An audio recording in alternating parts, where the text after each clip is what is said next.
1991 തന്റെ ഗവേഷണകാലത്ത് 6 മാസത്തെ സ്റ്റൈപ്പൻ തുക ഒരുമിച്ച് കിട്ടി.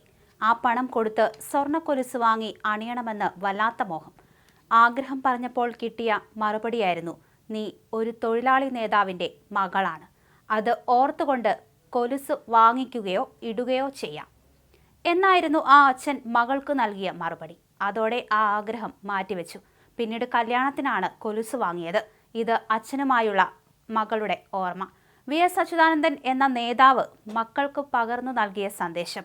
ഡോക്ടർ VV ആശ അച്ഛനെക്കുറിച്ച് മുമ്പൊരിക്കൽ പറഞ്ഞതാണ് ഇത്. മക്കളെ രാഷ്ട്രീയത്തിൽ ഇറക്കാൻ അച്യുതാനന്ദൻ ശ്രമിച്ചിരുന്നില്ല. പഠിപ്പിച്ച് ജോലി നേടുകയെന്ന സന്ദേശമാണ് നൽകിയത്. മകളും മകനും അത് പാലിച്ച് മുമ്പോട്ടു പോയി. എൻ്റെ മകൻ ആരോപിതനാണെങ്കിൽ അവനെപ്പറ്റിയും അന്വേഷിക്കണം എന്ന് പറയുന്ന ചങ്കൂറ്റം. അതായിരുന്നു VS. മകൻ IHRDയിൽ ജോലിക്ക് കയറി. ഇതിന് പിന്നിൽ പോലും VSനെ തളയ്ക്കാൻ പലരും ഇറങ്ങി.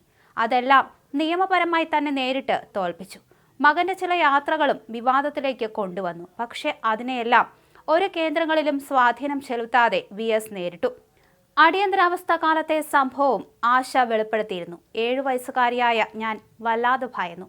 അച്ഛനെ അറസ്റ്റ് ചെയ്യാൻ വന്നതാണ്.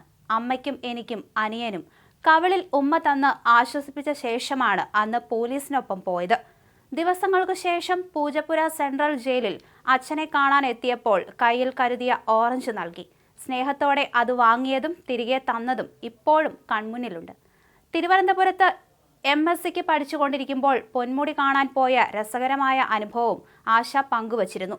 പൊന്മുടി കാണണമെന്ന മോഹം അറിയിച്ചപ്പോൾ ഒരു അംബാസഡർ കാറിൽ അച്ഛൻ ഞങ്ങളെയും കൂട്ടി പൊന്മുടിയുടെ താഴ്വാരത്തിലെത്തി. ഇതാണ് പൊന്മുടി, 10 മിനിറ്റിനുള്ളിൽ കണ്ടുവരണം. ഇത്രയും പറഞ്ഞ് പാർട്ടി പ്രവർത്തകർക്കൊപ്പം പരിപാടിയിൽ പങ്കെടുക്കാൻ പോയ അച്ഛനെ ആശ എന്നും ഓർത്തു വയ്ക്കുന്നുണ്ട്. കമലഹസൻ നായകനായ സാഗര സംഗമം സിനിമ തിയേറ്ററിൽ നിറഞ്ഞോടുന്ന കാലം. നാടകം മാത്രം ഇഷ്ടപ്പെട്ടിരുന്ന അച്ഛന് സിനിമയിൽ വലിയ താല്പര്യമില്ല. എങ്കിലും നിർബന്ധത്തിന് വഴങ്ങി വന്നു. ഞാനും അമ്മയും ആസ്വദിച്ച് സിനിമ കാണുന്നതിനിടയിൽ അച്ഛനെ നോക്കുമ്പോൾ നല്ല ഉറക്കത്തിൽ. പാർട്ടി യോഗങ്ങളിൽ പങ്കെടുത്തു വന്ന ക്ഷീണത്തിലായിരുന്നു അച്ഛൻ. ഇതാണ് VSന്റെ സിനിമാ താല്പര്യത്തിൽ ആശ മുമ്പ് പറഞ്ഞിരുന്നത്. അച്യുതാനന്ദന്റെ ഭൗതിക ശരീരം ദർബാർ ഹാളിൽ പൊതുദർശനത്തിന് വച്ചപ്പോൾ ആയിരങ്ങളാണ് ഒഴുകി വന്നത്. തമ്പുരാൻ മുക്കിലെ വീട്ടിൽ നിന്ന് വിലാപയാത്രയായാണ് ഭൗതിക ശരീരം ദർബാർ ഹാളിലെത്തിച്ചത്.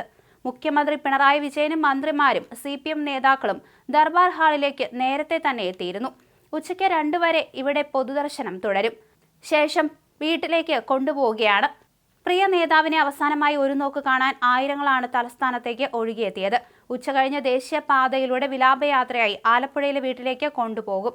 ആലപ്പുഴയിലെ വേലിക്കകത്ത് വീട്ടിൽ പൊതുദർശനത്തിന് വയ്ക്കും. തുടർന്ന് ബുധനാഴ്ച രാവിലെ ആലപ്പുഴയിലെ ജില്ലാ കമ്മിറ്റി ഓഫീസിലെ പൊതുദർശനത്തിന് ശേഷം വൈകുന്നേരം വലിയ ചുടുകാട്ടിൽ സംസ്കാരം നടത്താനാണ് തീരുമാനം. പൊതുദർശനവും വിലാപയാത്രയുമായി ബന്ധപ്പെട്ട് തിരുവനന്തപുരം നഗരത്തിൽ ഗതാഗത നിയന്ത്രണം ഏർപ്പെടുത്തി. ആദരസൂചകമായി സംസ്ഥാനത്ത് 3 ദിവസം ഔദ്യോഗിക ദുഃഖാചരണം പ്രഖ്യാപിച്ചിട്ടുണ്ട്. ഇന്ന് സംസ്ഥാനത്ത് പൊതു അവധിയും പ്രഖ്യാപിച്ചിട്ടുണ്ട്. സംസ്ഥാനത്തെ എല്ലാ സർക്കാർ ഓഫീസുകൾ, വിദ്യാഭ്യാസ സ്ഥാപനങ്ങൾ, പൊതുമേഖലാ സ്ഥാപനങ്ങൾ, സ്വയംഭരണ സ്ഥാപനങ്ങൾ എന്നിവയ്ക്ക് അവധി പ്രഖ്യാപിച്ചിട്ടുണ്ട്. ഈ ദിവസങ്ങളിൽ സർക്കാർ കെട്ടിടങ്ങളിൽ ദേശീയ പതാക പകുതി താഴ്ത്തിക്കെട്ടും. ഹൃദയാഘാതത്തെ തുടർന്ന് തിരുവനന്തപുരത്തെ സ്വകാര്യ ആശുപത്രിയിൽ ചികിത്സയിലിരിക്കെ ഇന്നലെ വൈകുന്നേരം 3:20 VS അച്യുതാനന്ദൻ ജീവിതത്തോട് വിട പറഞ്ഞത്.